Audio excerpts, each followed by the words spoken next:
നമസ്കാരം, എല്ലാവർക്കും സ്മാർട്ട് ശ്രീ അക്കാദമിയുടെ മറ്റൊരു ക്ലാസ്സിലേക്ക് സ്വാഗതം. എൻ്റെ പേര് റഫീഖ് എന്നാണ്. നമ്മൾ പഠിച്ചുകൊണ്ടിരിക്കുന്ന വിഷയം എന്ന് പറയുന്നത് ഇന്ത്യൻ ഭരണഘടനയാണ്. ഇന്ത്യൻ ഭരണഘടനയുടെ ഭാഗമായ ഇന്ത്യൻ ഭരണഘടനയുടെ ഫിലോസഫിക്കൽ പാർട്ടിൻ്റെ ഭാഗമായിട്ടുള്ള മൗലികാവകാശങ്ങൾ എന്ന് പറയുന്ന ഒരു ചാപ്റ്ററാണ് നമ്മൾ പഠിച്ചുകൊണ്ടിരിക്കുന്നത് കഴിഞ്ഞ കുറച്ച് ക്ലാസ്സുകളായിട്ട്. അപ്പോൾ നമ്മൾ ഏകദേശം 5 മൗലികാവകാശങ്ങളെ കുറിച്ച് പൂർണ്ണമായിട്ടും പഠിച്ചു കഴിഞ്ഞു. ആർട്ടിക്കിൾ 30 വരെ നമ്മൾ പഠിച്ചു കഴിഞ്ഞു. ആർട്ടിക്കിൾ 12 തുടങ്ങിയിട്ട് ആർട്ടിക്കിൾ 30 വരെ നമ്മൾ പഠിച്ചു കഴിഞ്ഞു. ഇനി നമ്മൾ പഠിക്കാൻ പോകുന്നത് ആർട്ടിക്കിൾ 32 അപ്പോൾ നിങ്ങൾ വിചാരിക്കും ഇതിനകത്ത് ഒരു ആർട്ടിക്കിൾ കുറവുണ്ടല്ലോ. ഏതാണ്? ആർട്ടിക്കിൾ 31 നമ്മൾ പഠിച്ചില്ല അല്ലേ? ആർട്ടിക്കിൾ 31 നമ്മൾ പഠിച്ചില്ല. എന്തുകൊണ്ടാണ് എന്നുള്ളത് നമ്മൾ ക്ലാസിന്റെ ആദ്യ ഭാഗത്ത് പറഞ്ഞതാണ്. എന്താണ്? ആർട്ടിക്കിൾ 31 എന്നുള്ളത് സ്വത്തവകാശമായിരുന്നു. ആ സ്വത്തവകാശം മൗലിക അവകാശമായിരുന്നു ഇന്ത്യൻ ഭരണഘടന നിലവിൽ വന്നപ്പോൾ. എന്നാൽ നമ്മൾ എന്ത് ചെയ്തു? സ്വത്തവകാശത്തെ ഭരണഘടനാ ഭേദഗതിയിലൂടെ എന്താക്കി മാറ്റി? മൗലിക അവകാശങ്ങളിൽ നിന്ന് എടുത്തു മാറ്റുകയും അതെന്താക്കി മാറ്റി? നമ്മൾ ലീഗൽ റൈറ്റ് അഥവാ നിയമാവകാശമാക്കി മാറ്റുകയും ചെയ്തു. അപ്പോൾ നമ്മൾ പറഞ്ഞുകൊണ്ടിരിക്കുന്നത് പൗരന്മാർക്കും വ്യക്തികൾക്കുമൊക്കെ ലഭ്യമാകുന്ന വിവിധ തരത്തിലുള്ള അവകാശങ്ങളെ കുറിച്ചാണ്. അപ്പോൾ നിങ്ങളൊന്ന് ചിന്തിക്കുക, ഇങ്ങനെ കുറേ അവകാശങ്ങൾ ഒരു പട്ടികയാക്കിക്കൊണ്ട് അല്ലെങ്കിൽ ഭരണഘടനയുടെ ഭാഗമാക്കി എഴുതി വെച്ചത് കൊണ്ട് മാത്രം വല്ല കാര്യവുമുണ്ടോ? ഒരു കാര്യവുമില്ല. നമ്മൾക്ക് ഇങ്ങനെ കുറെ ആളുകൾക്ക് നമ്മൾ ഇങ്ങനെ കുറെ അവകാശങ്ങൾ കൊടുക്കുന്നുണ്ട് എന്നുള്ളത് ഭരണഘടനയിലോ നിയമത്തിലോ ഒക്കെ മാത്രം എഴുതി വെച്ചത് കൊണ്ട് ഒരു കാര്യവുമില്ല. കാരണം അത് പ്രായോഗിക തലത്തിൽ നടപ്പിലാക്കേണ്ടതുണ്ട്. നമ്മളൊരു ബുക്കിൽ എഴുതി വെച്ചാൽ മാത്രം കാര്യമില്ല. പ്രയോഗത്തിൽ വരുത്തേണ്ടതുണ്ട്. പ്രായോഗിക തലത്തിൽ അത് നടപ്പിലാക്കേണ്ടതുണ്ട്. അതുപോലെ തന്നെയാണ് അവകാശങ്ങളും. മൗലിക അവകാശങ്ങൾ എന്നുള്ളത് നമ്മളിങ്ങനെ അക്കമിട്ട് നിരത്തി ഇങ്ങനെയുള്ള അവകാശങ്ങൾ നൽകുന്നു എന്ന് എഴുതി വെച്ചിട്ട് മാത്രം ഒരു കാര്യവുമില്ല. അത് പ്രായോഗിക തലത്തിൽ കൂടി ലഭ്യമാക്കേണ്ടതുണ്ട്. മാത്രമല്ല ഈ അവകാശങ്ങൾക്ക് നേരെയുള്ള ആക്രമണങ്ങളെ എന്ത് ചെയ്യേണ്ടതുണ്ട്? പ്രതിരോധിക്കേണ്ടതുണ്ട്. അതുകൊണ്ട് തന്നെ ഇന്ത്യൻ ഭരണഘടന ഇന്ത്യൻ പൗരന്മാർക്ക് ഈ മുകളിൽ പറഞ്ഞ എല്ലാ മൗലിക അവകാശങ്ങളും, നമ്മൾ കഴിഞ്ഞ കുറച്ച് ക്ലാസ്സുകളായിട്ട് പറഞ്ഞ എല്ലാ മൗലിക അവകാശങ്ങളും ലഭ്യമാക്കുന്നതിനായിട്ട് ഒരു ആർട്ടിക്കിൾ കൂടി ഇന്ത്യൻ ഭരണഘടനയിൽ എന്ത് ചെയ്തു? എഴുതി ചേർത്തു. ആ ആർട്ടിക്കിളിനെയാണ് നമ്മൾ എന്തെന്ന് വിളിക്കുക? ആർട്ടിക്കിൾ 32 എന്ന് പറയുന്നത്. നമുക്ക് സിമ്പിളായിട്ട് ഇങ്ങനെ പറയാം, അവകാശ സംരക്ഷണങ്ങൾക്ക് വേണ്ടിയിട്ടുള്ള അവകാശമാണ് എന്തെന്ന് പറയുന്നത് ആർട്ടിക്കിൾ 32 എന്നുള്ളത്. എങ്ങനെ പറയാം? അവകാശ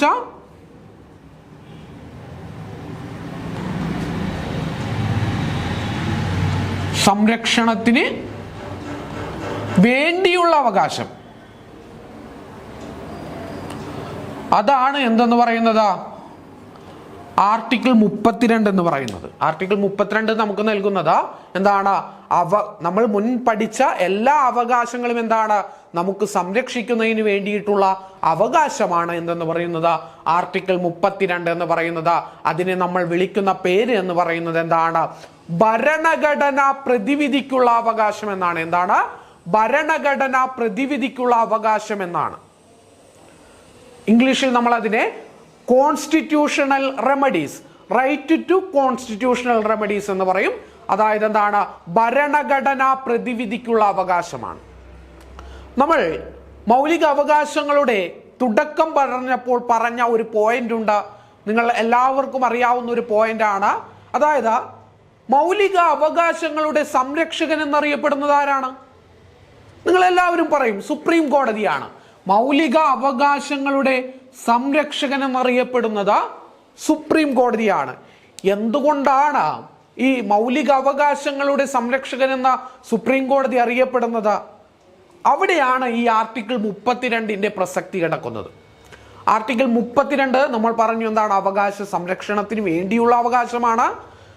അതായത് നമ്മൾ മുകളിൽ പറഞ്ഞ അല്ലെങ്കിൽ നമ്മൾ കഴിഞ്ഞ ക്ലാസ്സുകളായിട്ട് പഠിച്ച ഏതെങ്കിലും ഒരു മൗലിക അവകാശം ലംഘിക്കപ്പെടുകയാണെന്ന് കരുതുക. ഏതെങ്കിലും ഒരു മൗലിക അവകാശം സ്റ്റേറ്റിനാൽ ലംഘിക്കപ്പെടുന്ന പക്ഷം എന്ത് ചെയ്യാൻ കഴിയും?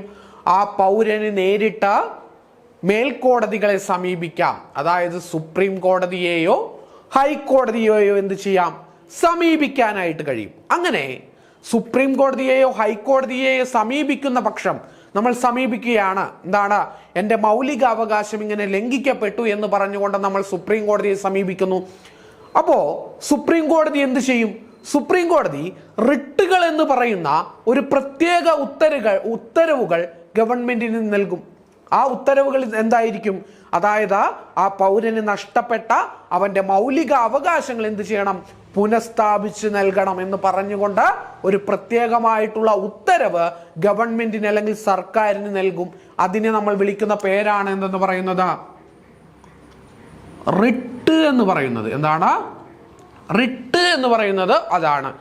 ഈ റിട്ട് എന്ന് പറയുന്ന ആശയം നമ്മൾ എടുത്തിട്ടുള്ളത് ബ്രിട്ടനിൽ നിന്നാണ്. അപ്പോ നമ്മളുടെ മൗലിക അവകാശം ലംഘിക്കപ്പെട്ടു എന്ന് പറഞ്ഞുകൊണ്ട് നമ്മൾ സുപ്രീം കോടതിയെ സമീപിക്കുമ്പോൾ അല്ലെങ്കിൽ മേൽക്കോടതികളെ സമീപിക്കുമ്പോൾ അവർ പുറപ്പെടുവിക്കുന്ന ഉത്തരവുകളാണ് എന്തെന്ന് പറയുന്നത്? റിട്ടുകൾ എന്ന് പറയുന്നത്. ആ ആശയം നമ്മൾ എടുത്തിട്ടുള്ളത് എവിടെ നിന്നാണ്? ബ്രിട്ടനിൽ നിന്നാണ്. ഈ റിട്ടുകൾ എന്തിനു വേണ്ടിയാണ് പുറപ്പെടുവിക്കുന്നത്? ആ നമ്മളുടെ അല്ലെങ്കിൽ ആ പൗരന്റെ നഷ്ടപ്പെട്ട മൗലിക അവകാശം എന്ത് ചെയ്യാനാണ്? പുനഃസ്ഥാപിച്ചു കൊടുക്കുവാൻ വേണ്ടി പുറപ്പെടുവിക്കുന്ന ഉത്തരവാണ് റിട്ടുകൾ എന്ന് പറയുന്നത്. അപ്പോ സുപ്രീം കോടതിയും റിട്ട് പുറപ്പെടുവിക്കും, ഹൈക്കോടതിയും റിട്ട് പുറപ്പെടുവിക്കും. സുപ്രീം കോടതി റിട്ട് പുറപ്പെടുവിക്കുന്നത് ആർട്ടിക്കിൾ 32 പ്രകാരമാണ്. ഹൈക്കോടതി റിട്ട് പുറപ്പെടുവിക്കുന്നത് ആർട്ടിക്കിൾ 226 പ്രകാരമാണ്. എന്താണ്? സുപ്രീം കോടതി റിട്ട് പുറപ്പെടുവിക്കുന്നത് ആർട്ടിക്കിൾ 32 പ്രകാരവും ഹൈക്കോടതി റിട്ട് പുറപ്പെടുവിക്കുന്നത് എന്താണ്? ആർട്ടിക്കിൾ 226 പ്രകാരവുമാണ്. നമ്മൾ പഠിക്കുന്നത് എന്താണ്? ഇപ്പോൾ പഠിക്കുന്നത് ആർട്ടിക്കിൾ 32 ആണ്. അപ്പോൾ നമ്മൾ പറയാൻ പോകുന്നത് സുപ്രീം കോടതിയെ കുറിച്ചാണ് എന്നുള്ള കാര്യം എന്ത് ചെയ്യുക? നിങ്ങൾ മനസ്സിലാക്കുക. ആർട്ടിക്കിൾ 32 ആണ്. എന്താണ് നമ്മൾ ആദ്യം പറഞ്ഞത്? അവകാശ സംരക്ഷണത്തിന് വേണ്ടിയിട്ടുള്ള അവകാശമാണ് എന്തെന്ന് പറയുന്നത് ആർട്ടിക്കിൾ 32 എന്ന് പറയുന്നത്. ഇത് പ്രകാരം എന്ത് ചെയ്യാൻ കഴിയും? ഒരു മൗലിക അവകാശം, ഒരു പൗരന്റെ മൗലിക അവകാശം ലംഘിക്കപ്പെട്ടാൽ പൗരൻ എന്ത് ചെയ്യാം? സുപ്രീം കോടതിയെ സമീപിക്കാം. എന്താണ്? മൗലിക അവകാശം ലംഘിക്കപ്പെട്ടാൽ എന്ത് ചെയ്യാം? അത് പുനഃസ്ഥാപിച്ചു കിട്ടുവാൻ സുപ്രീം കോടതിയെ പൗരന് സമീപിക്കാം. അപ്പോൾ സുപ്രീം കോടതി എന്ത് ചെയ്യും? റിട്ട് പുറപ്പെടുവിച്ച ആ മൗലിക അവകാശം അവനെ പുനഃസ്ഥാപിച്ച് നൽകും. അതുകൊണ്ടാണ് ഈ ആർട്ടിക്കിൾ 32, ഇത് ആർട്ടിക്കിൾ 31 നമ്മൾ നേരത്തെ പറഞ്ഞതാണ് കേട്ടോ. നമ്മളിപ്പോൾ പറയുന്നത് ആർട്ടിക്കിൾ 32 കുറിച്ചാണ്. അതുകൊണ്ടാണ് ആർട്ടിക്കിൾ 32 എന്ത് എന്ന് അറിയപ്പെടുന്നത്? അവകാശ സംരക്ഷണത്തിന് വേണ്ടിയിട്ടുള്ള അവകാശം എന്നറിയപ്പെടുന്നു. മറ്റൊരു പേരാണ് എന്തെന്ന് പറയുന്നത്? മൗലിക അവകാശങ്ങളിൽ മൗലികമായ ഭരണഘടനാ വകുപ്പ് ഏതാണ് എന്ന് ചോദിച്ചാൽ അതും ഏതാണ്? ആർട്ടിക്കിൾ 32 ആണ്. എന്താണ്? മൗലിക അവകാശങ്ങളിൽ മൗലികമായത് എന്ന് പറയുന്ന മൗലിക അവകാശം ഏതാണ്? അത് ആർട്ടിക്കിൾ 32 ആണ്. എന്താണ് അതിന്റെ പേര്? ഭരണഘടനാ പ്രതിവിധിക്കുള്ള അവകാശം അഥവാ കോൺസ്റ്റിറ്റ്യൂഷണൽ റെമഡി എന്നാണ്. മാത്രമല്ല ഈ ആർട്ടിക്കിൾ 32 അറിയപ്പെടുന്ന മറ്റൊരു പേര് എന്ന് പറയുന്നത് സുപ്രീം കോടതിയെ സംബന്ധിച്ച് അതിന്റെ യഥാർത്ഥവും വിശാലവുമായിട്ടുള്ള അധികാരമാണ് ആർട്ടിക്കിൾ 32 എന്ന് പറയുന്നത്. എന്താണ്? സുപ്രീം കോടതിയുടെ യഥാർത്ഥവും വിശാലവുമായിട്ടുള്ള അധികാരം, ഒറിജിനൽ ആൻഡ് വൈഡ് പവർ എന്നാണ് പറയുന്നത്. എന്താണ് ആർട്ടിക്കിൾ 32 എന്ന് പറയുന്നത്? സുപ്രീം കോടതിയുടെ എന്താണ്? ഒറിജിനൽ ആൻഡ് വൈഡ് പവർ ആണ്. ഒറിജിനൽ ആൻഡ് വൈഡ് പവർ എന്ന് പറഞ്ഞാൽ യഥാർത്ഥവും എന്താണ് വിശാലവുമായിട്ടുള്ള അധികാരം. എന്താണ് ഇതുകൊണ്ട് അർത്ഥമാക്കുന്നത്? സിമ്പിൾ ആണ്. അതായത് സുപ്രീം കോടതിയുടെ ഒറിജിനൽ പവർ എന്ന് പറയുമ്പോൾ അർത്ഥമാക്കുന്നത് ഇത്രയേ ഉള്ളൂ. മൗലിക അവകാശം ലംഘിക്കപ്പെട്ടാൽ പൗരന് നേരിട്ട് ആർട്ടിക്കിൾ 32 പ്രകാരം ആരെ സമീപിക്കാം? സുപ്രീം കോടതിയെ സമീപിക്കാം. അതിനെയാണ് നമ്മൾ എന്തെന്ന് പറയുന്നത്? സുപ്രീം കോടതിയുടെ ഒറിജിനൽ പവർ എന്ന് പറയുന്നത്. ഇനി വൈഡ് പവർ എന്ന് പറയുന്നത് എന്താണ്? വൈഡ് പവർ എന്ന് പറയുന്നത് ഒരു പൗരൻ അങ്ങനെ ഒരു റിട്ട് പെറ്റീഷനുമായിട്ട് വന്നാൽ തന്റെ മൗലിക അവകാശം ലംഘിക്കപ്പെട്ടു എന്ന് പറഞ്ഞ് സുപ്രീം കോടതിയെ സമീപിച്ചാൽ സുപ്രീം കോടതിക്ക് എന്ത് പുറപ്പെടുവിക്കാൻ കഴിയും? നമ്മൾ നേരത്തെ പറഞ്ഞു, റിട്ട് പുറപ്പെടുവിക്കാൻ കഴിയും. റിട്ട് എന്ന് പറഞ്ഞാൽ എന്താണ്?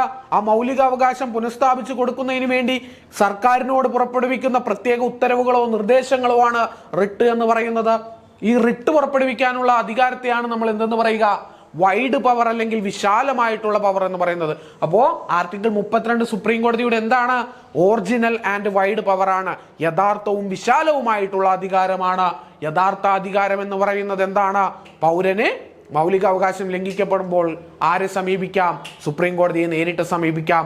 അപ്പൊ അങ്ങനെ സമീപിക്കുമ്പോൾ സുപ്രീം കോടതി എന്ത് ചെയ്യും? സുപ്രീം കോടതി ആ പൗരന് വേണ്ടിയിട്ട് റിട്ട് എന്ന് പറയുന്ന പ്രത്യേക ഉത്തരവുകൾ അല്ലെങ്കിൽ നിർദ്ദേശങ്ങൾ സർക്കാരിനോട് പുറപ്പെടുവിക്കും. എന്തിനു വേണ്ടി? ആ പൗരന്റെ നഷ്ടപ്പെട്ട മൗലികാവകാശം പുനഃസ്ഥാപിക്കുന്നതിന് വേണ്ടി. അതുകൊണ്ടാണ് എന്തെന്ന് പറയുന്നത്? ഇത് ഒറിജിനൽ ആൻഡ് വൈഡ് പവർ ആണെന്ന് പറയുന്നത്. എന്താണ്? ഒറിജിനൽ ആൻഡ് വൈഡ് പവർ ആണ്. സുപ്രീം കോടതിയുടെ ഒറിജിനൽ ആൻഡ് വൈഡ് പവർ ആണ്. ഇനി ഈ മൗലിക അവകാശങ്ങളിൽ മാത്രമേ സുപ്രീം കോടതിക്ക് എന്ത് ചെയ്യാൻ കഴിയൂ? ആർട്ടിക്കിൾ 32 പ്രകാരം ഇടപെടുവാനായിട്ട് കഴിയുകയുള്ളൂ. എന്താണ്? മൗലിക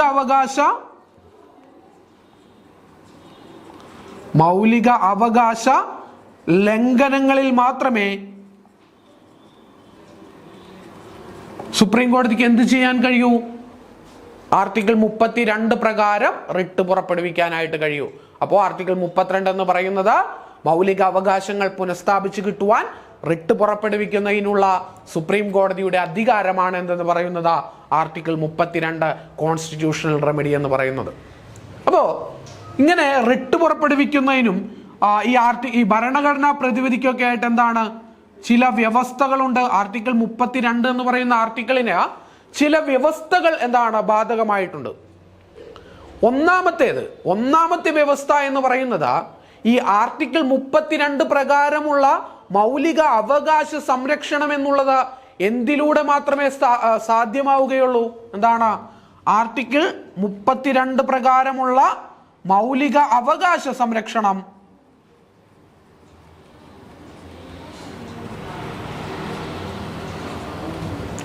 ആരിലൂടെ മാത്രമേ സാധ്യമാവുകയുള്ളൂ? സുപ്രീം കോടതിയിലൂടെ മാത്രമേ സാധ്യമാവുകയുള്ളൂ. ഒന്നാമത്തെ വ്യവസ്ഥ ആർട്ടിക്കിൾ 32 പ്രകാരമുള്ള മൗലിക അവകാശ സംരക്ഷണം എന്ന് പറയുന്നത് സുപ്രീം കോടതിയിലൂടെ മാത്രമേ സാധ്യമാവുകയുള്ളൂ. 2, റിട്ടുകൾ. നമ്മൾ നേരത്തെ പറഞ്ഞ പോയിന്റുകൾ തന്നെയാണ്. റിട്ടുകൾ എന്ന് പറയുന്ന പ്രത്യേക ഉത്തരവുകളിലൂടെയാണ് സുപ്രീം കോടതി എന്ത് ചെയ്യുന്നത്? മൗലിക അവകാശ സംരക്ഷണം നടപ്പിലാക്കുന്നത്. ഒന്നാമത്തേത് ആർട്ടിക്കിൾ 32 പ്രകാരം മൗലിക അവകാശ സംരക്ഷണം എന്നുള്ളത് സുപ്രീം കോടതിയിലൂടെ മാത്രമേ സാധ്യമാവുകയുള്ളൂ. ഈ റിട്ട് എന്ന് പറയുന്ന പ്രത്യേക ഉത്തരവിലൂടെയാണ് എന്ത് ചെയ്യുന്നത്? സുപ്രീം കോടതി മൗലിക അവകാശങ്ങളെ സംരക്ഷിക്കുന്നത്. അപ്പോൾ ഒരു ചോദ്യം, സുപ്രീം കോടതിക്ക് മാത്രമല്ലല്ലോ പുറപ്പെടുവിക്കാൻ കഴിയുക, ഹൈക്കോടതിക്കും റിട്ട് പുറപ്പെടുവിക്കാൻ കഴിയും. ഇനി ഹൈക്കോടതിക്ക് മാത്രമാണോ റിട്ട് പുറപ്പെടുവിക്കാൻ കഴിയുക?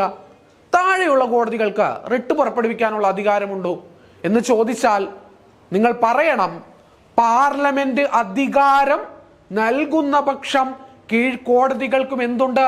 ആർട്ടിക്കിൾ 32 പ്രകാരം റിട്ട് പുറപ്പെടുവിക്കുന്നതിനുള്ള അധികാരമുണ്ട് എന്നുള്ളത് നിങ്ങൾ മനസ്സിലാക്കണം. നമ്മൾ പറഞ്ഞു എന്താണ്?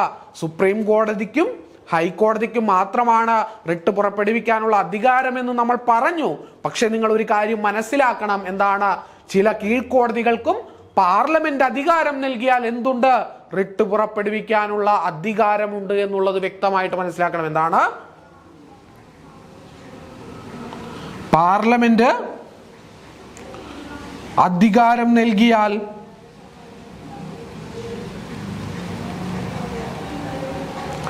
കീഴ്ക്കോടതികൾക്കും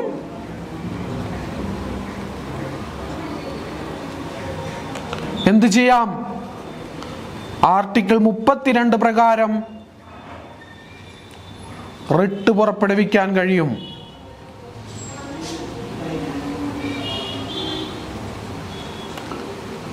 അപ്പൊ നമ്മൾ പറഞ്ഞത് എന്താണ്? മൂന്നാമത്തേത് എന്താണ്? പാർലമെന്റ് അധികാരം നൽകുന്ന പക്ഷം എന്ത് ചെയ്യാൻ കഴിയും? പാർലമെന്റ് അധികാരം നൽകുന്ന പക്ഷം ഈ റിട്ട് പുറപ്പെടുവിക്കാൻ ആർക്ക് കഴിയും? കീഴ്ക്കോടതികൾക്കും കഴിയും. പക്ഷേ നിങ്ങൾ ഈ മനസ്സിലാക്കേണ്ടത്, ഇവിടെ കീഴ്ക്കോടതികൾ എന്ന് പറയുമ്പോൾ അതിൽ എന്ത് പെടില്ല? ഹൈക്കോടതി പെടില്ല. എന്താണ്? കീഴ്ക്കോടതികൾ എന്ന് പറയുമ്പോൾ അതിൽ എന്ത് പെടില്ല? ഹൈക്കോടതി പെടില്ല. എന്തുകൊണ്ടാണ്? നമ്മൾ പറഞ്ഞു ഹൈക്കോടതിക്ക് എന്താണ് റിട്ട് പുറപ്പെടുവിക്കാൻ ഇവിടെ മുകളിൽ ഒരു ഭരണഘടനാ വകുപ്പ് പ്രത്യേകമായിട്ടുണ്ട്. അതേതാണ്?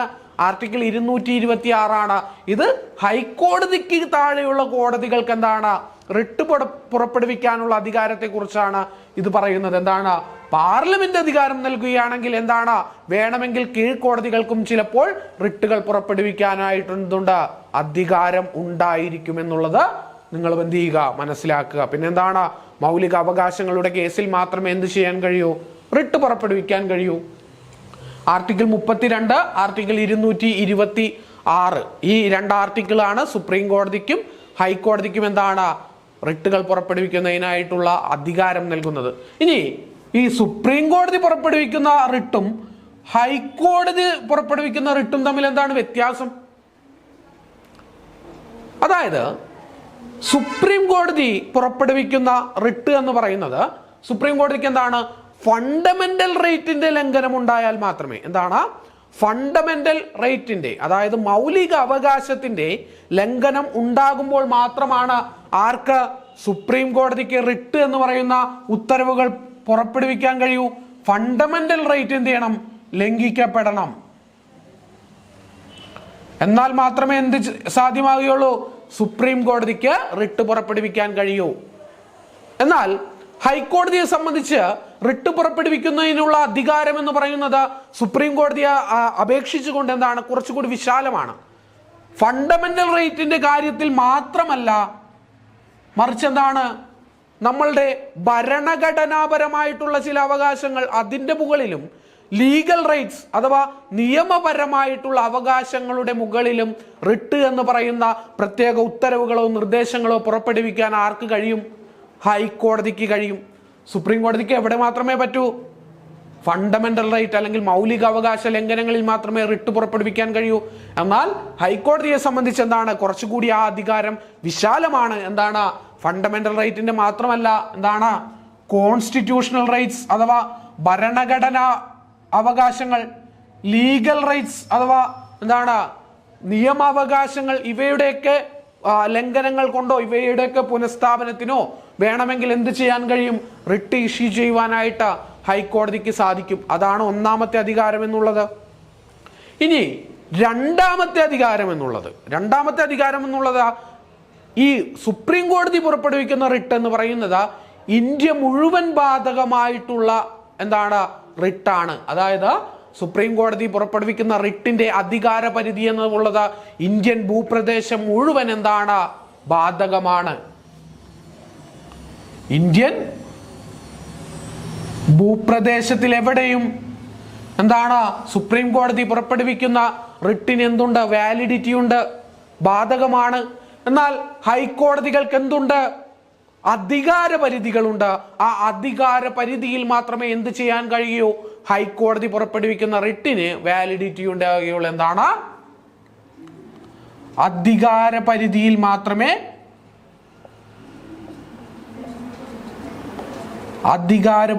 മാത്രമേ എന്ത് ചെയ്യാൻ കഴിയൂ? റിട്ട് ഇഷ്യൂ ചെയ്യാൻ കഴിയൂ. ആർക്ക്? ഹൈക്കോടതിക്ക്. നോക്കുക, അതായത് ഇവിടെ റിട്ട് പുറപ്പെടുവിക്കാനുള്ള അധികാരം സംബന്ധിച്ചാണെങ്കിൽ കൂടുതൽ അധികാരം ആർക്കാണ്? ഹൈക്കോടതിക്കാണ്. സുപ്രീം കോടതിക്ക് എവിടെയാണ്? ഫണ്ടമെന്റൽ റൈറ്റിന്റെ ലംഘനത്തിൽ മാത്രമേ സുപ്രീം കോടതിക്ക് കഴിയൂ. എന്നാൽ ഹൈക്കോടതിക്കോ ഫണ്ടമെന്റൽ റൈറ്റ് മാത്രമല്ല, കോൺസ്റ്റിറ്റ്യൂഷണൽ റൈറ്റ്, ലീഗൽ റൈറ്റ് ഇവയുടെയൊക്കെ ലംഘനം ഉണ്ടായാൽ റിട്ട് ഇഷ്യൂ ചെയ്യാൻ കഴിയും. ഇവിടെ അധികാര പരിധി നോക്കിയാൽ എങ്ങനെയാണ് നോക്കുക? സുപ്രീം കോടതി പുറപ്പെടുവിക്കുന്നതാണെങ്കിൽ ഇന്ത്യ മുഴുവൻ ബാധകമാണ്.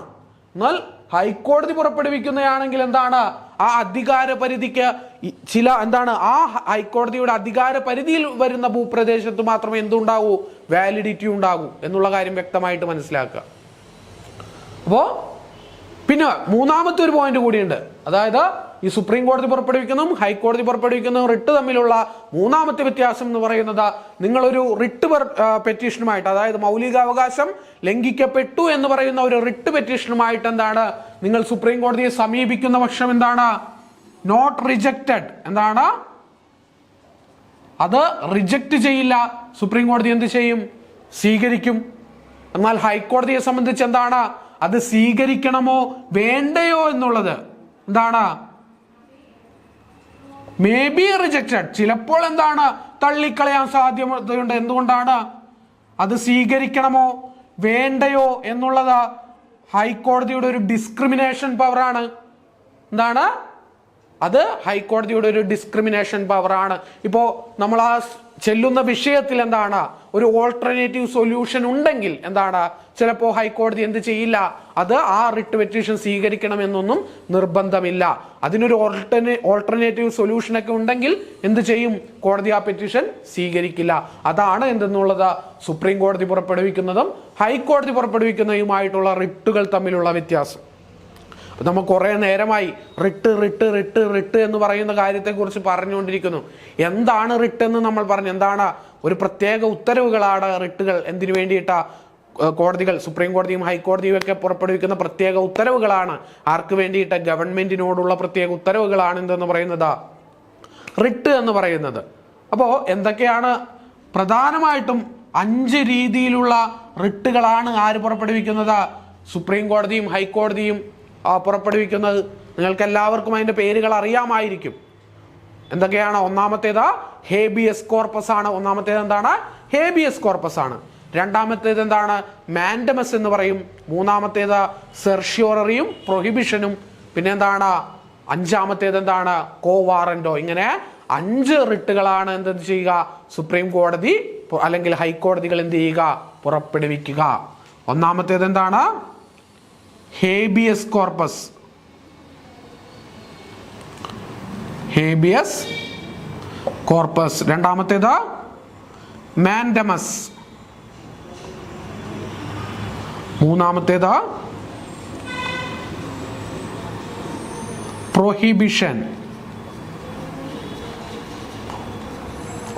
നാലാമത്തേത് സെർഷ്യോററി. അഞ്ചാമത്തേത് കോ വാറന്റോ. ഇങ്ങനെ 5 റിട്ടുകളാണ് എന്ത് ചെയ്യുക, സുപ്രീം കോടതി ആയാലും ഹൈക്കോടതി ആയാലും എന്ത് ചെയ്യുക, പുറപ്പെടുവിക്കുന്നത്. എന്തെല്ലാമാണ്? Habeas corpus, mandamus, prohibition, certiorari, quo warranto. ഇനി എന്താണ് നമുക്ക് ഇത് എന്തൊക്കെയാണ്, എന്താണ് ഹേബിയസ് കോർപ്പസ്, എന്താണ് മാൻഡമസ് എന്നുള്ളത് എന്ത് ചെയ്യാം, നമുക്ക് പരിശോധിക്കാം. അപ്പൊ നമ്മൾ എന്താണ്, നമ്മൾ സുപ്രീം കോടതിയും ഹൈക്കോടതികളും ഒക്കെ പുറപ്പെടുവിക്കുന്ന റിട്ടുകളെ കുറിച്ചാണ് പഠിക്കാൻ പോകുന്നത്. ഒന്നാമത്തെ റിട്ട് എന്ന് പറയുന്നത് എന്താണ്? ഹേബിയസ് കോർപ്പസ് ആണ്. Habeas corpus. ഈ ഹേബിയസ് കോർപ്പസ് എന്ന് പറയുന്ന പദം ആദ്യമായിട്ട് ചരിത്ര രേഖയിൽ കടന്നു വരുന്നത് 1215 നിങ്ങൾക്ക് എല്ലാവർക്കും അറിയാം, റണ്ണിമീഡിൽ വെച്ചാണ് ആദ്യമായി ലോകത്ത് എന്താണ് ഒരു മനുഷ്യാവകാശം എന്ന് പറയുന്ന കാര്യത്തെക്കുറിച്ചൊക്കെ ആദ്യമായിട്ട് പറയുന്ന ഒരു പ്രാമാണിക രേഖയുണ്ടാകുന്നത് മാഗ്ന കാർട്ട എന്ന് പറയുന്ന രേഖയാണ്. ആ രേഖയിലാണ് ആദ്യമായിട്ട് എന്താണ് ഹേബിയസ് കോർപ്പസ് എന്ന് പറയുന്ന പദം ആദ്യമായിട്ട് ഉപയോഗിക്കുന്നത്. എവിടെയാണ്? അത് മാഗ്ന കാർട്ടയിലാണ്. ഈ ഹേബിയസ് കോർപ്പസ് എന്ന് പറയുന്ന പദത്തിന്റെ അർത്ഥം എന്ന് പറയുന്നത് എന്താണ്? ഹേബിയസ് കോർപ്പസ് എന്ന് പറഞ്ഞാൽ അതിന്റെ അർത്ഥം എന്ന് പറയുന്നത് നിങ്ങൾ എന്താണ് ശരീരം ഹാജരാക്കുക, അല്ലെങ്കിൽ എന്താണ് നിങ്ങൾ ശരീരം ഏറ്റെടുക്കുക എന്നുള്ള അർത്ഥമാണ് എന്തിനുള്ളത്? ഹേബിയസ് കോർപ്പസിനുള്ളത്. എന്താണ്? ശരീരം ഹാജരാക്കുക, അല്ലെങ്കിൽ എന്താണ് നിങ്ങൾ ശരീരം ഏറ്റെടുക്കുക.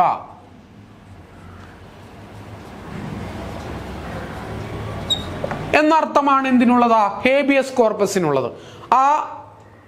അതിന്റെ അർത്ഥത്തിൽ നിന്ന് തന്നെ എന്ത് ചെയ്യാൻ കഴിയും? നിങ്ങൾക്ക് എന്താണ് ഹേബിയസ് കോർപ്പസ് എന്നുള്ളത് പഠിക്കുവാനായിട്ട് കഴിയും. ഹേബിയസ് കോർപ്പസ് എന്നുള്ളത് വളരെ സിമ്പിൾ ആണ്. എന്താണ് ഹേബിയസ് കോർപ്പസ് എന്ന് പറയുന്നത്?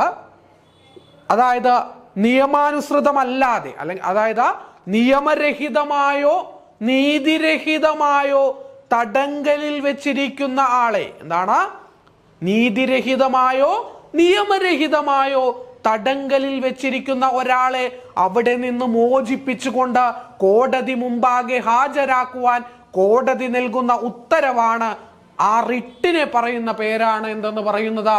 ഹേബിയസ് കോർപ്പസ് എന്ന് പറയുന്നത്. എന്താണപ്പോ ശരീരം ഹാജരാക്കുക, ശരീരം ഏറ്റെടുക്കുക എന്നുള്ളതാണ് അതിന്റെ അർത്ഥം. അതിൽ നിന്ന് തന്നെ നിങ്ങൾക്കത് പഠിച്ചൂടെ? എന്താണ് ഹേബിയസ് കോർപ്പസ്? അതായത് നിയമവിരുദ്ധമായോ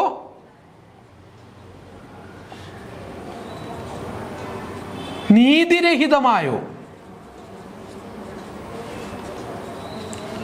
തടങ്കലിൽ പാർപ്പിച്ചിരിക്കുന്ന ആളെ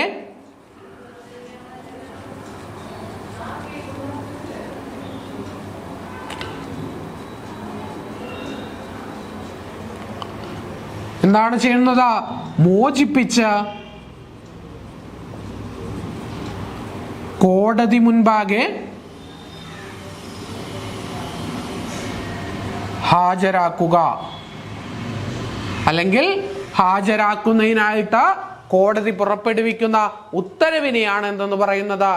ഹേബിയസ് കോർപ്പസ് എന്ന് പറയുന്നത്. എന്താണ് ഹേബിയസ് കോർപ്പസ്? നിയമവിരുദ്ധമായോ നീതിരഹിതമായോ തടങ്കലിൽ പാർപ്പിച്ചിരിക്കുന്ന ഒരാളെ അവിടെ നിന്ന് മോചിപ്പിച്ച് എന്ത് ചെയ്യണം? അയാളെ കോടതിയിൽ ജീവനോടെയോ അല്ലാതെയോ എങ്ങനെയാണെങ്കിലും എന്താണ് കോടതിയുടെ മുന്നിൽ ഹാജരാക്കണം എന്നുള്ളതാണ് എന്തെന്ന് പറയുന്നത്? ഈ പറയുന്ന ഹേബിയസ് കോർപ്പസ് എന്ന് പറയുന്നതിന്റെ അർത്ഥം എന്ന് പറയുന്നത്. അല്ലെങ്കിൽ അയാൾക്ക് എന്ത് സംഭവിച്ചെന്ന് അറിയണം. ജീവനോടെയോ അല്ലാതെയോ എന്ന് പറയുന്നത് അയാൾക്ക് എന്തെങ്കിലും സംഭവിച്ചിട്ടുണ്ടെങ്കിൽ അതറിയുക എന്നുള്ള അർത്ഥത്തിലാണ് കേട്ടോ. അതിന് ഒരു ഉദാഹരണം ഹേബിയസ് കോർപ്പസുമായി ബന്ധപ്പെട്ടിട്ട് ഞാൻ അവസാനം പറയാം. നിങ്ങൾ അത് മനസ്സിലാക്കേണ്ടതാണ്. നിയമവിരുദ്ധമായോ നീതിരഹിതമായോ തടങ്കലിൽ പാർപ്പിച്ചിരിക്കുന്ന ഒരാളെ അവിടെ നിന്ന് മോചിപ്പിച്ച് എന്ത് ചെയ്യണം? കൊണ്ടുവന്ന് കോടതിയിൽ ഹാജരാക്കണം എന്നുള്ളതാണ് ഹേബിയസ് കോർപ്പസ് എന്ന് പറയുന്ന റിട്ട് കൊണ്ട് ഉദ്ദേശിക്കുന്നത്. ഈ ഹേബിയസ് കോർപ്പസ് എന്ന് പറയുന്ന റിട്ട് ഗവൺമെന്റിനെതിരെ, അതായത് സ്റ്റേറ്റ്, അതായത് ഗവൺമെന്റിനെതിരെയോ അല്ലെങ്കിൽ എന്താണ് ഒരു സ്വകാര്യ വ്യക്തിക്കെതിരെയോ ആര് പുറപ്പെടുവിക്കാൻ കഴിയും? സുപ്രീം കോടതിക്ക് പുറപ്പെടുവിക്കാൻ കഴിയും. എന്താണ്? സ്റ്റേറ്റ് അഥവാ ഭരണകൂടത്തിനെതിരെയോ അല്ലെങ്കിൽ ഗവൺമെന്റിനെതിരെയോ അല്ലെങ്കിൽ എന്താണ് ഒരു വ്യക്തിക്കെതിരെയോ എന്ത് ചെയ്യാൻ കഴിയും? ഹേബിയസ് കോർപ്പസ് പുറപ്പെടുവിക്കാൻ കഴിയും. അതായത് ഒരു സ്റ്റേറ്റ് തടങ്കലിൽ വെച്ചിരിക്കുന്ന വ്യക്തി എന്ന് ഉദ്ദേശിച്ചത് നിങ്ങൾക്ക് എല്ലാവർക്കും അറിയാം. ഒരാളെ എന്താണ് നിയമാനുസൃതമല്ലാതെയോ നിയമപ്രകാരമല്ലാതെയോ ഒക്കെ എന്താണ് പോലീസ് അറസ്റ്റ് ചെയ്ത് തടങ്കലിൽ വെച്ചിരിക്കുകയാണ് കുറച്ചധികം നാൾ. അങ്ങനെയാണെങ്കിൽ നമ്മൾക്ക് എന്ത് ചെയ്യാം? ഹേബിയസ് കോർപ്പസ് എന്ന് പറയുന്ന ഹർജി ഫയൽ ചെയ്യാം. അപ്പോൾ കോടതി അവരോട് പറയും, അല്ലെങ്കിൽ സ്റ്റേറ്റിനോട് പറയും എന്ത് ചെയ്യാൻ? അയാളെ കോടതിയുടെ മുന്നിൽ ഹാജരാക്കുക. അപ്പോൾ എന്നിട്ട് കോടതി എന്ത് പരിശോധിക്കും? അയാളുടെ അറസ്റ്റ് എന്ന് പറയുന്നത് നിയമപ്രകാരമാണോ നിയമാനുസൃതമാണോ എന്ന് പരിശോധിക്കും. അല്ല എന്ന് തോന്നുന്ന പക്ഷം, അല്ലെങ്കിൽ അല്ല എന്ന് കോടതിക്ക് മനസ്സിലായാൽ ഉടൻ തന്നെ അയാളെ മോചിപ്പിക്കുവാൻ കോടതി എന്ത് ചെയ്യും? ഉത്തരവിടും. അത് സ്റ്റേറ്റിനെ സംബന്ധിച്ചാണ്. ഇനി ഒരു സ്വകാര്യ വ്യക്തിയെ സംബന്ധിച്ചാണെങ്കിൽ എന്താണ്? ഒരു ഉദാഹരണത്തിലൂടെ തന്നെ നിങ്ങൾക്ക് മനസ്സിലാക്കാം. ഇത് ഏറ്റവും കൂടുതൽ കേരളത്തിലോ അല്ലെങ്കിൽ പല സ്ഥലങ്ങളിലും ഉപയോഗിക്കപ്പെടുന്നത് ഈ എന്താണ് പ്രണയവിവാഹങ്ങളുമായിട്ട് ബന്ധപ്പെട്ടാണ്. ഒരു ചെറുപ്പക്കാരനും ചെറുപ്പക്കാരിയും ഒരു ഉദാഹരണമായിട്ട് നിങ്ങൾ കൂട്ടണം കേട്ടോ. ഒരു ചെറുപ്പക്കാരനും ചെറുപ്പക്കാരിയും വിവിധ മതങ്ങളിലുള്ളതായിക്കോട്ടെ, വിവിധ ജാതികളിലുള്ള എന്തായിക്കോട്ടെ, വിവാഹം കഴിക്കുന്നു. സ്വാഭാവികമായിട്ടും പെൺകുട്ടിയുടെ വീടിന്റെ ഭാഗത്ത് നിന്ന് എതിർപ്പുകൾ ഉണ്ടാകുന്നു. അവരറിയാതെയാണ് വിവാഹം കഴിച്ചത്, രജിസ്റ്ററാണ് ചെയ്തതെന്ന് വെക്കുക. പെൺകുട്ടിയുടെ വീട്ടിൽ നിന്ന് എന്താണ് പ്രശ്നങ്ങൾ ഉണ്ടാകുന്നു. പെൺകുട്ടിയെ എന്ത് ചെയ്യുന്നു? ഹൗസ് അറസ്റ്റ് ചെയ്യുന്നു. പെൺകുട്ടിയുടെ മാതാപിതാക്കൾ ഹൗസ് അറസ്റ്റ് ചെയ്യുന്നു, വീട്ടിൽ വെക്കുന്നു. സ്വാഭാവികമായും ആ ചെറുപ്പക്കാരൻ എന്ത് ചെയ്യും? കോടതിയെ സമീപിക്കും. തന്റെ ഭാര്യയെ വിട്ടുകിട്ടണമെന്ന് ആവശ്യപ്പെട്ടുകൊണ്ട് എന്താണ് അദ്ദേഹം കോടതിയെ സമീപിക്കും. കോടതിയെ സമീപിക്കുമ്പോൾ കോടതി ഇറക്കുന്ന ഉത്തരവും എന്താണ്? ഹേബിയസ് കോർപ്പസ് ആണ്. അവിടെ ആ കോടതി ആ ഉത്തരവിറക്കുന്നത് ആർക്കെതിരെയായിരിക്കും? ആ പെൺകുട്ടിയെ തടവിൽ വെച്ചിരിക്കുന്ന ആളുകൾക്കെതിരെയായിരിക്കും. അവർ എന്താണ്? അവർ സ്വകാര്യ വ്യക്തികളാണ്. പക്ഷെ അവിടെയും അത് നടപ്പിലാക്കേണ്ട ഉത്തരവാദിത്തം ആർക്കാണ്? സ്റ്റേറ്റിനാണ്. അതായത് ഇവിടുത്തെ സ്റ്റേറ്റിനാണ് എന്ത് ചെയ്യേണ്ടത്? ഈ സ്വകാര്യ വ്യക്തിയുടെ തടവിൽ താമസിക്കുന്ന ആ പെൺകുട്ടിയെ മോചിപ്പിച്ച് എന്ത് ചെയ്യേണ്ടത്? കോടതിക്ക് മുമ്പാകെ ഹാജരാക്കേണ്ട ഉത്തരവാദിത്തം ആർക്കാണ്? സ്റ്റേറ്റിനാണ്. അപ്പോ ഈ ഉത്തരവ് എന്താണ്? സ്റ്റേറ്റിനെതിരെയും പുറപ്പെടുവിക്കും, സ്വകാര്യ വ്യക്തിക്കെതിരെയും പുറപ്പെടുവിക്കും. സ്റ്റേറ്റിനെതിരെ പുറപ്പെടുവിച്ചാലും സ്വകാര്യ വ്യക്തിക്കെതിരെ പുറപ്പെടുവിച്ചാലും അത് നടപ്പിലാക്കേണ്ട ഉത്തരവാദിത്തം ആർക്കാണ്? സ്റ്റേറ്റിനാണ് എന്നുള്ള കാര്യം നിങ്ങൾ മനസ്സിലാക്കുക. അപ്പോ ഈ കാര്യങ്ങളാണ് എന്തെന്ന് പറയുന്നത് ഹേബിയസ് കോർപ്പസ് എന്ന് പറയുന്നത്. ഇനി ഹേബിയസ് കോർപ്പസ് പുറപ്പെടുവിക്കാൻ കഴിയാത്ത ചില സാഹചര്യങ്ങളുണ്ട്. അത് നിങ്ങൾക്ക് ഇതിൽ നിന്ന് തന്നെ മനസ്സിലാക്കാം. എന്താണ്? നിയമരഹിതമോ നീതിരഹിതമോ ആയ തടങ്കലിൽ നിന്ന് രക്ഷിക്കാൻ മാത്രമേ ഹേബിയസ് കോർപ്പസ് കൊണ്ട് സാധിക്കൂ. ഒരാൾ നിയമം അനുസരിച്ചാണ് അറസ്റ്റ് ചെയ്ത് തടങ്കലിൽ വെച്ചിരിക്കുന്നതെങ്കിൽ എന്ത് പുറപ്പെടുവിക്കാൻ കഴിയില്ല? ഹേബിയസ് കോർപ്പസ് പുറപ്പെടുവിക്കാൻ കഴിയില്ല. ഉദാഹരണത്തിന് ഒരു നിയമം ലംഘിച്ച വ്യക്തിയെ അറസ്റ്റ് ചെയ്ത് തടങ്കലിൽ വെച്ചിരിക്കുന്നു, ആ നിയമപ്രകാരമുള്ള അറസ്റ്റ് ചെയ്ത് തടങ്കലിൽ വെച്ചിരിക്കുന്നു. ഇനി കോടതി അലക്ഷ്യ പ്രസ്താവനകളുടെ പേരിൽ അറസ്റ്റ് ചെയ്ത് തടങ്കലിൽ വെച്ചിരിക്കുന്ന വ്യക്തി, പിന്നെന്താണ് കോടതി കുറ്റം ശിക്ഷ വിധിച്ച വ്യക്തി, ഇങ്ങനെയുള്ള വ്യക്തികൾക്കെതിരെ എന്താണ് ഹേബിയസ് കോർപ്പസ് കോടതി പുറപ്പെടുവിക്കില്ല. കാരണം അവരൊക്കെ എന്താണ് നിയമാനുസൃതമായിട്ട് തടവിൽ താമസിക്കുന്ന ആളുകളാണ്. ഇനി സുപ്രീം കോടതിയുടെ അധികാര പരിധിയിൽ പെടാത്ത പ്രദേശങ്ങളിൽ സുപ്രീം കോടതി എന്ത് ചെയ്യില്ല? ഹേബിയസ് കോർപ്പസ് പുറപ്പെടുവിക്കില്ല. സ്വാഭാവികമാണ്, നിങ്ങൾക്ക് മനസ്സിലാവും. സുപ്രീം കോടതിയുടെ അധികാര പരിധിയിൽപ്പെടാത്ത പ്രദേശം എന്ന് പറഞ്ഞാൽ അത് ഇന്ത്യയല്ല, മറ്റൊരു രാജ്യത്താണ്. മറ്റൊരു രാജ്യത്തെ ജയിലിൽ താമസിക്കുന്ന ആൾക്ക് വേണ്ടിയും സുപ്രീം കോടതി എന്ത് ചെയ്യില്ല? ഹേബിയസ് കോർപ്പസ് എന്ന് പറയുന്ന ഹർജി പുറപ്പെടുവിക്കില്ല. അപ്പൊ ഈ കാര്യങ്ങൾ നിങ്ങൾക്ക് വളരെ കൃത്യമായിട്ട് മനസ്സിലായെന്ന് കരുതുന്നു. നിയമരഹിതമോ നീതിരഹിതമോ ആയിട്ട് തടങ്കലിൽ പാർപ്പിച്ചിരിക്കുന്ന വ്യക്തിയെ അവിടെ നിന്ന് രക്ഷിച്ചുകൊണ്ട് കോടതിക്ക് മുൻപേ ഹാജരാക്കുക എന്നുള്ളതാണ് വളരെ സിമ്പിളായിട്ട് പറഞ്ഞു കഴിഞ്ഞാൽ ഹേബിയസ് കോർപ്പസ് എന്ന് പറയുന്ന ഇതുകൊണ്ട് റിട്ട് കൊണ്ട് അർത്ഥമാക്കുന്നത്. ഞാൻ നിങ്ങളോട് പറഞ്ഞു ഒരു കേസിന്റെ കാര്യം ഞാൻ പറയാം. ആ കേസ് എന്ന് പറയുന്നത് നിങ്ങൾ രാജൻ കേസ് എന്നുള്ളത് കേട്ടിട്ടുണ്ടാവും. രാജൻ കേസ്, രാജൻ എന്ന് പറയുന്ന ചെറുപ്പക്കാരൻ അടിയന്തരാവസ്ഥയുടെ കാലഘട്ടങ്ങളിൽ കോഴിക്കോട് എഞ്ചിനീയറിംഗ് കോളേജിൽ നിന്ന് പോലീസ് അറസ്റ്റ് ചെയ്തുകൊണ്ടാവുന്നു. അതിനുശേഷം കക്കയം ക്യാമ്പിൽ വെച്ച് അദ്ദേഹം ഉരുട്ടി പോലീസുകാർ കൊലപ്പെടുത്തിയെന്നാണ് പറയുന്നത്.